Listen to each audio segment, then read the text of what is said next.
Okay, just to go with the diagram I drew 20 minutes ago, I guess now, and I've come back. We'll just talk about how you could use that diagram and explain it and stuff like that. And try not to spend too much time looking at my enormous pepper cellar.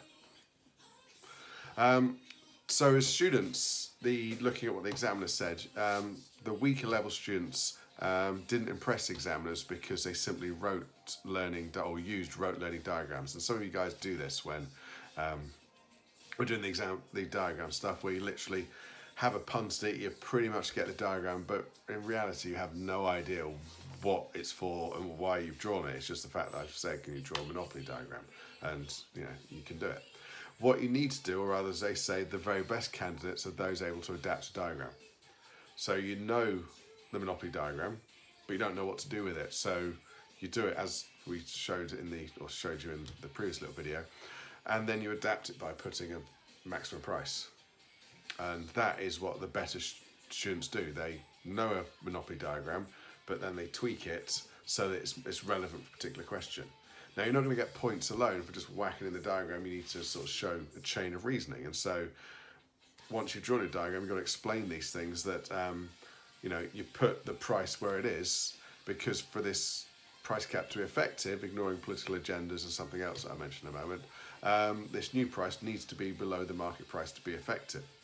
Otherwise, it's pointless. And then what it does is it reduces, or at least curbs, monopoly supernormal profits. And though that curbing of the supernormal top profits can have 2 or 3 positive effects, obviously there's negative ones as well. But the first one is it drives efficiency. They've just seen their profit levels shrink. They need to get them back up again, so they're driven to be more efficient. The other one, that in theory, it improves allocative efficiency, and it increases consumer welfare. More people, or rather less people, are alienated from the market because they can't afford it. There's still some alienation within the market, but you've got a greater level of consumer welfare. However, it may lead to some businesses leaving the market or the industry because they just can't. The profits are too low, and so they leave the market. Now that has a negative effect, because quite clearly, if they leave the market, then that reduces competition, and you're back to a less competitive market. Now, beyond that sort of chain of reasoning, you've got to put maybe your pros and cons together before you come up with your own logical reason. Again, just so I'm going in the right direction, I'm just looking at my notes every so often. But arguments for price capping.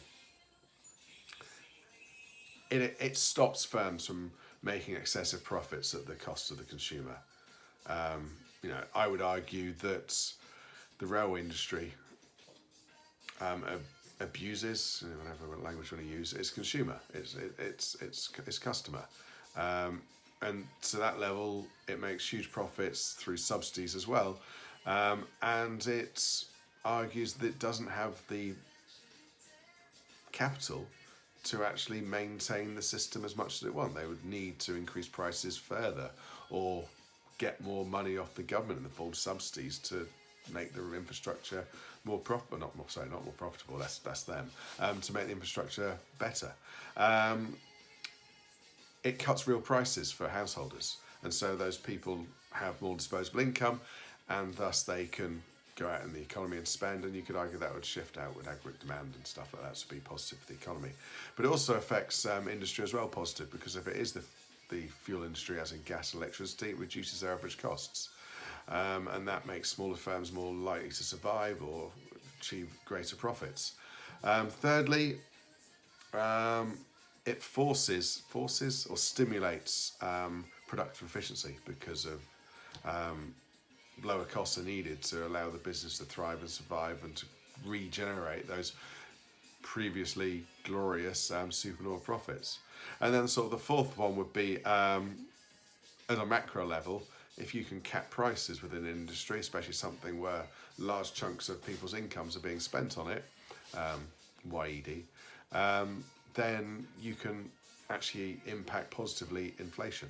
So you can get your inflation figures closer to your 2% or whatever.